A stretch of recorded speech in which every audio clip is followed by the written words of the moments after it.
नमस्कार, आप देख रहे हैं न्यूज 18 और आपके साथ मैं हूं अंशिका पाठक। थोड़ी ही देर में प्रयागराज पहुंचेंगे मुख्यमंत्री विष्णुदेव साय। मंत्रिमंडल के साथ मुख्यमंत्री स्नान करेंगे। महाकुंभ में संगम में अमृत स्नान करेंगे मुख्यमंत्री विष्णुदेव साय। इतना ही नहीं, मंत्रिमंडल उनके साथ मौजूद रहेगा। उनकी पत्नी भी साथ में मौजूद थी। एयरपोर्ट पर रवाना होने से पहले मीडिया से रूबरू हुई और कहा कि बहुत अच्छा अनुभव हो रहा है। अरुण साहब को आप देख रहे हैं, विष्णुदेव साय और उनकी पत्नी साथ में बैठे हैं। ये तस्वीर आप देखिए जहां तमाम मंत्रीगण आपको नजर आएंगे। साय कैबिनेट आज पहुंचेगी छत्तीसगढ़। किरण सिंह को भी आप देख सकते हैं। इसके अलावा और भी कई बड़े चेहरे, कई मंत्री, ओपी चौधरी यहां पर मौजूद हैं। तो मंत्रिमंडल के साथ आज जो है स्नान करेंगे विष्णुदेव साय और साथ ही इसको लेकर तैयारियां पूरी कर ली गई हैं। एक्सक्लूसिव तस्वीर आपको दिखा रहे हैं। महाकुंभ में संगम में अमृत स्नान आज साय कैबिनेट करेगी। आज छत्तीसगढ़ सरकार मंत्रिमंडल हमारे माननीय विधानसभा अध्यक्ष, माननीय गवर्नर साहब, सांसदगण, विधायकगण सभी प्रयागराज जा रहे हैं महाकुंभ में स्नान करके पुण्य का भागी बनने। और इसके लिए हम उत्तर प्रदेश के आदरणीय मुख्यमंत्री श्री योगी आदित्यनाथ जी और वहां के विधानसभा अध्यक्ष को भी धन्यवाद देना चाहेंगे। उनका भी आमंत्रण था और हम लोग भी वहां पर छत्तीसगढ़ की तरफ से एक पवेलियन लगाए हैं। छत्तीसगढ़ के जो भी श्रद्धालु जा रहे हैं उनको वहां पर रहने, भोजन आदि का निःशुल्क व्यवस्था है। तो आज हम लोग का सौभाग्य है, हम लोग मां गंगे से छत्तीसगढ़ की खुशहाली की कामना करेंगे। नहीं, कुछ विधायक जा रहे हैं हम लोग के साथ। सीएम साहब के लिए उत्तम स्वास्थ्य मांग रहे हैं और छत्तीसगढ़ की जो जनता के लिए मिलने का इनका जो है उसमें और एनर्जी आए, ताकत आए, क्योंकि 2 बजे रात तक मिलते हैं। तो कोशिश है कि वो मिलना कायम रहे और छत्तीसगढ़ की जनता का खुशहाल परिवार जो हम लोग को देखने को मिल रहा है वो सदा दिखता रहे। धन्यवाद। और अब बात ग्वालियर की होगी, जहां देर रात रेस्टोरेंट में तोड़फोड़ हो गई है। मामला डबरा देहात थाना का बताया जा रहा है, जहां टेकनपुर में ग्वालियर झांसी रोड पर स्थित रेस्टोरेंट में 4 लोगों पर गाली गलौज करते हुए तोड़फोड़ करने की बात सामने आ रही है। रेस्टोरेंट में हुई तोड़फोड़ सीसीटीवी में कैद हुई है और सीसीटीवी के आधार पर पुलिस ने केस दर्ज कर लिया है।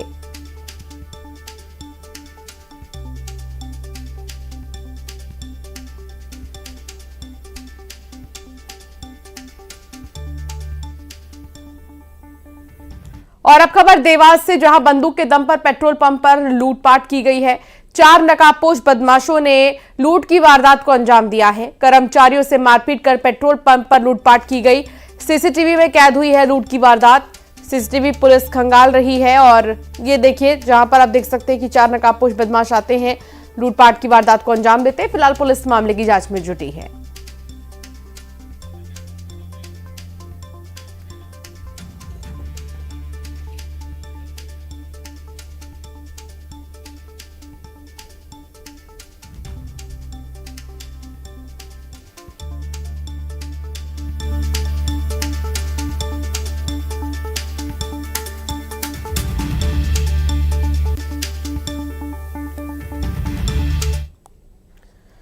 शिवपुरी में एक सनसनीखेज वारदात हुई है। यहां एक युवक ने अपनी पत्नी के चरित्र पर संदेह के चलते उसकी दोनों आंखें चाकू से फोड़ दी। इसके अलावा उसके प्राइवेट पार्ट समेत शरीर पर कई जगह चाकू से हमला किया है। इसके बाद मौके से फरार हो गया। महिला को गंभीर हालत में अस्पताल में भर्ती किया गया। ये घटना जिले के पोहरी कस्बे की है। बताया जा रहा है कि पति अपनी पत्नी के चरित्र पर शक करता था और जब आरोपी ने पत्नी से उसका मोबाइल मांगा, पत्नी ने मना कर दिया। पत्नी के मना करने पर आरोपी ने चाकू से उस पर हमला किया, उसकी दोनों आंखें फोड़ दी।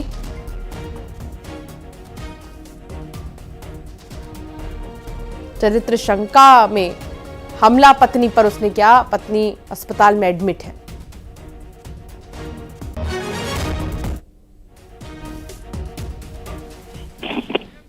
लगाती हैं डंडा मंदी लगा दो, जी। गंदी लगा दो, हाँ गंदी गंदे लगा गंदे अशोक अग्रवाल संवाददाता साथ जुड़ गए हैं। अशोक, क्या पति को गिरफ्तार किया गया? जी मैं आपको बता दूं, ये शिवपुरी जिले के पोहरी थाना क्षेत्र के भगवती कॉलोनी का मामला है। देर रात की ये घटना है, जहां पर पति ने अपनी पत्नी के चरित्र शंका के चलते उसको आंख के ऊपर गहरे घाव दिए और कई जगह अन्य जगह भी चोट पहुंचाई है। महिला को गंभीर हालत में शिवपुरी के जिला चिकित्सालय में भर्ती कराया गया है। पुलिस आरोपी की तलाश कर रही है। आरोपी घटना को अंजाम देने के बाद अपने साड़ू को फोन करके ये कहकर कि मैंने अपनी पत्नी की हत्या कर दी है और फरार हो गया है। पुलिस उसकी तलाश कर रही है, लेकिन अब तक वो पुलिस के हाथ नहीं लगा है। जी बहुत शुक्रिया अशोक जानकारी साझा करने के लिए। नर्मदापुरम से खबर, जहां तेज रफ्तार कार डंपर में पीछे से जा घुसी, कार सवार 3 युवकों की मौत हो गई है। एक की हालत गंभीर बनी हुई है। नर्मदापुरम इटारसी रोड पर पवारखेड़ा के पास ये दुर्घटना हुई है। तेज रफ्तार कार डंपर में पीछे से जा घुसी और कार की हालत देखिए आप, बुरी तरह क्षतिग्रस्त है। कार सवार 3 युवकों की मौत हो गई है और एक की हालत गंभीर है। ये नर्मदापुरम इटारसी रोड पर दुर्घटना हुई है।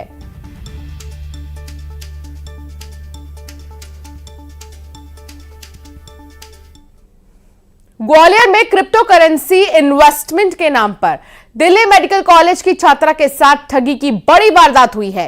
ग्वालियर निवासी छात्रा के साथ 5 दिन में 44 लाख की ठगी हुई है। पहले ठगों ने टास्क देकर 200 और 480 रुपए का कमीशन दिया। इसके बाद बड़े टास्क और मिस्टेक के नाम पर 44 लाख रुपए ठग दिए। छात्रा ने ग्वालियर साइबर पुलिस से शिकायत की है और शिकायत के बाद पुलिस ने केस दर्ज कर ठगों की तलाश तेज कर दी है। किसी भी तरह के झांसे में आने से कृपया बचें। कोई अगर लालच दे रहा है अच्छे प्रॉफिट का, तो उससे भी आप बचिए, क्योंकि लगातार जो साइबर ठग हैं वो एक्टिव हैं और तरह तरह के हथकंडे अपना रहे हैं ठगी के। और ऐसे में एक छात्रा के साथ 44 लाख की ठगी की गई। भोपाल से खबर आ रही है, जहां राजधानी में भीख देने पर एफआईआर दर्ज हुई है। भीख देने वाले शिक्षक और ड्राइवर पर मामला दर्ज हुआ है। एमपी नगर थाने में यह मामला दर्ज हुआ है। बोर्ड ऑफिस चौराहे के पास इन्होंने भीख दी थी। आपको बता दें कि भोपाल ऐसा पहला कैपिटल है इस देश का जो कि भिखारी मुक्त हो चुका है। लेकिन अगर अब भीख दी गई तो कार्रवाई की जाएगी, ये पहले ही कहा गया था। बावजूद इसके एक डॉक्टर ने और एक ड्राइवर ने और शिक्षक ने भीख दी, जिसके बाद अब उन पर एफआईआर दर्ज हुई है। भीख देने वाले पर एफआईआर दर्ज हुई है। राजधानी में भीख नहीं दिया जाएगा। और शिक्षक ड्राइवर पर मामला दर्ज हुआ है। एमपी नगर थाने में दरअसल मामला दर्ज हुआ है।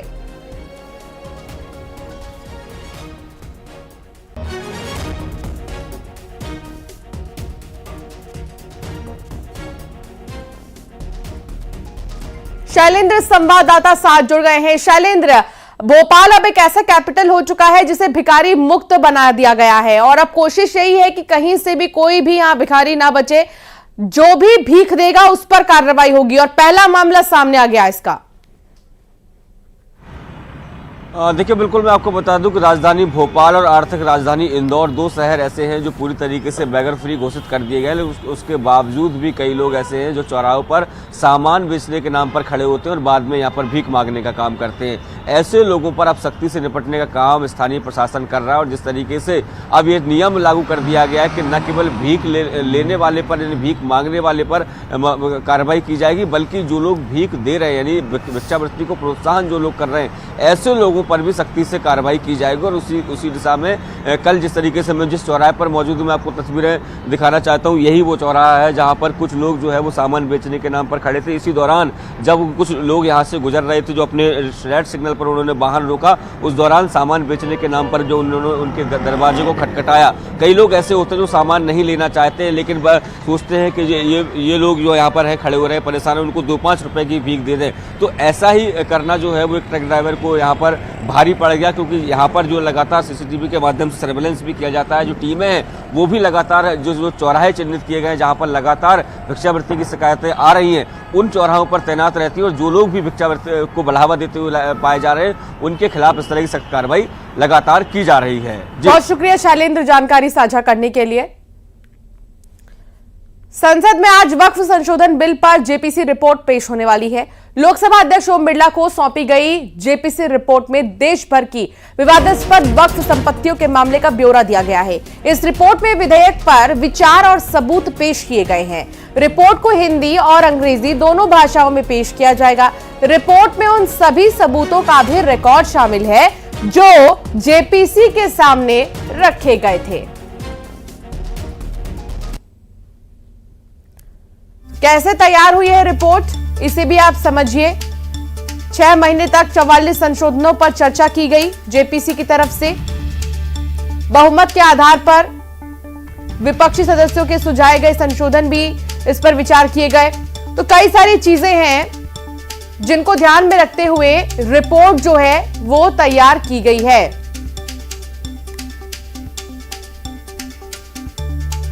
विनीत संवाददाता साथ जुड़ गए हैं। विनीत, आज अहम दिन है, आज वक्फ संशोधन बिल पर जेपीसी रिपोर्ट पेश होने वाली है, क्या कुछ खास होगा आज? जी निश्चित तौर पर मैं आपको बताना चाहूंगा कि पिछले साल ही जो है वो संसद के मानसून सत्र में जो है वो इस वक्फ बिल को जो है वो संसद में पेश किया गया था और उसके बाद इसे जेपीसी को रेफर कर दिया गया था। उसके बाद जगदम्बिका पाल की अध्यक्षता में लगातार कंसल्टेशन हुआ था और जेपीसी जो है वो दिल्ली में उन्होंने बैठक की थी। साथ ही साथ देश के विभिन्न हिस्सों में गए थे, कई कंसल्टेशन में किए गए थे, कई वक्फ बोर्ड जो है वो स्टेट्स के वक्फ बोर्ड जो है उनसे कंसल्ट किया गया था और उसके बाद जेपीसी की रिपोर्ट जो है वो तैयार हुई है। 29 जनवरी को जो है वक्फ बोर्ड की जो रिपोर्ट है वो वोटिंग के आधार पर, बहुमत के आधार पर जो है वो पूरी तरह से फाइनलाइज कर लिया गया था और उसके बाद 30 जनवरी को जो है वो लोकसभा अध्यक्ष ओम बिरला को जो है उसे सौंप दिया गया था और उसके बाद अब यह जानकारी मिल रही है कि आज जो है जेपीसी की रिपोर्ट को जो है वो संसद के पटल पर जो है वो टेबल किया जाएगा। तो साफ तौर पर जिस तरह से वक्फ रिफॉर्म को लेकर के सरकार जो है वो अपनी प्रतिबद्धता जो है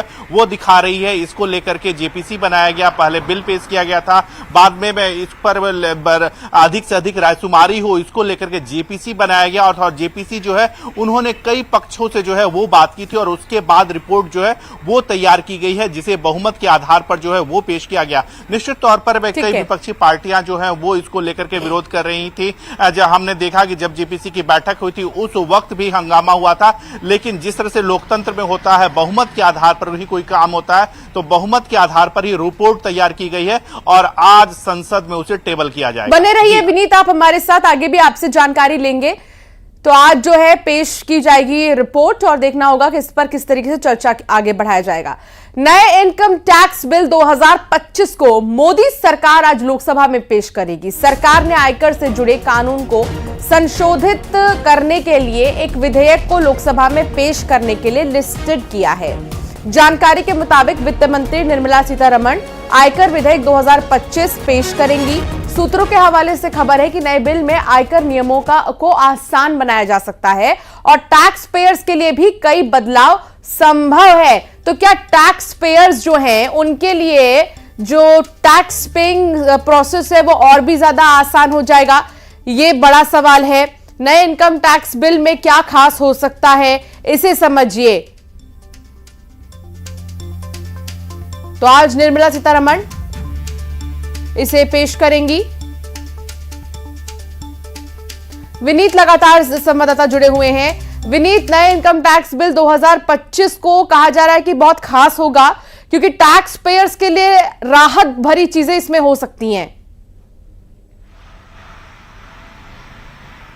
जी निश्चित तौर पर मैं आपको बताना चाहूंगा अंशिका कि टैक्स पेयर के लिए राहत देने के लिए सरकार जो है वो लगातार रिफॉर्म कर रही है। साफ तौर पर जो सरकार का मानना है कि टैक्स देना है वो अधिक से अधिक आसान हो, इसको लेकर के सरकार जो है यह कदम उठा रही है। बताया जा रहा है कि अगले वित्तीय वर्ष से जब 2026 में वित्तीय वर्ष शुरू होगा तो भी यह जो इनकम टैक्स का जो बिल है या इनकम टैक्स का जो नियम कानून है वो लागू हो जाएगा। लेकिन इसके साथ ही साथ एक बड़ी बात यहां पर मैं आपको बताना चाहूंगा कि टैक्स पेयर के लिए तो आसानी होगी ही होगी, साथ ही साथ सरकार के लिए भी ये आसानी होगी कि अगर कोई टैक्स की चोरी करता है तो उसे पकड़ा जा सके। तो साफ तौर पर यह जो बिल है वो काफी महत्वपूर्ण हो जाता है। इनकम टैक्स रिफॉर्म को लेकर के यह काफी महत्वपूर्ण बिल हो जाता है, जिसमें जो टैक्स पेयर हैं उनके लिए तो सुविधा होगी ही होगी, साथ ही साथ सरकार के लिए भी यह सुविधा होगी कि कोई भी अगर कोई टैक्स चोरी करता है तो उन्हें असुविधा ना हो। जी बहुत शुक्रिया विनीत, जानकारी साझा करने के लिए। तो बहुत खास रहने वाला है और इंतजार है कि जल्द से जल्द इसे भी पेश किया जाए। दुर्ग की बात करेंगे, जहां स्कूली वैन से दबकर मासूम की मौत हो गई है। अचानक वैन के सामने बच्ची आ गई और बच्ची को वैन में बैठाने के लिए मां गई हुई थी। घटनास्थल पर ही बच्ची की मौत हो गई। सुपेला थाना इलाके की एक घटना है। स्कूल वैन से दबकर मासूम की मौत हो गई।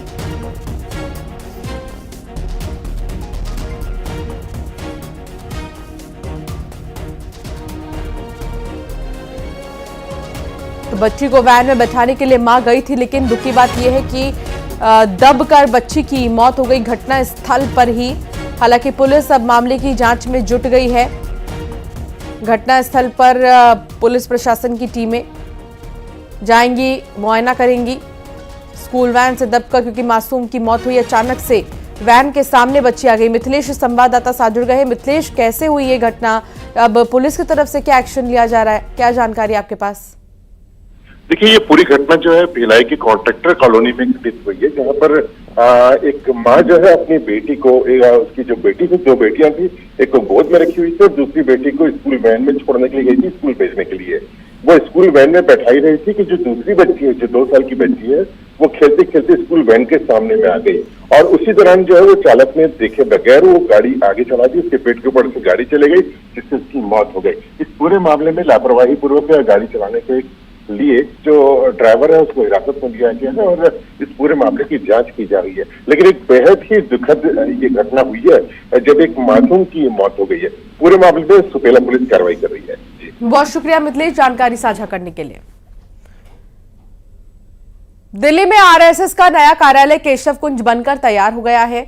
दान में मिले 150 करोड़ रुपए की लागत से आरएसएस के नए कार्यालय का निर्माण करवाया गया है। छत्रपति शिवाजी महाराज की जयंती पर सरसंघचालक डॉक्टर मोहन राव भागवत और सर कार्यवाहक दत्तात्रेय होसबोले की उपस्थिति में केशव कुंज कार्यालय में प्रवेशोत्सव मनाया जाएगा। इस कार्यालय का नाम आरएसएस के संस्थापक और प्रथम सरसंघचालक डॉक्टर केशव बलिराम हेडगेवार के नाम पर केशव कुंज रखा गया है। सरसंघचालक डॉक्टर मोहन भागवत ने 2016 में नए केशव कुंज के लिए भूमि पूजन किया था, जो अब बनकर पूरी तरह तैयार हो चुका है। एक तस्वीर हम आपको दिखाएंगे। सबसे पहले शुरुआत में वो यहाँ से अगर मैं आपको वो बिल्डिंग्स दिखाऊं, जो इमारत दिखाऊं, जो साफ तौर पर राजस्थान, गुजरात और देश के कई अन्य हिस्सों की जो पाश्चात्य जो स्थापत्य कला है उसका नमूना है। संघ कार्यालय में जैसे ही आप प्रवेश करेंगे तो सबसे पहले दर्शन आपके पवन पुत्र हनुमान जी के होंगे, यानी कि बजरंग बली के होंगे, जो सभी बाधाओं को हरने का काम करते हैं।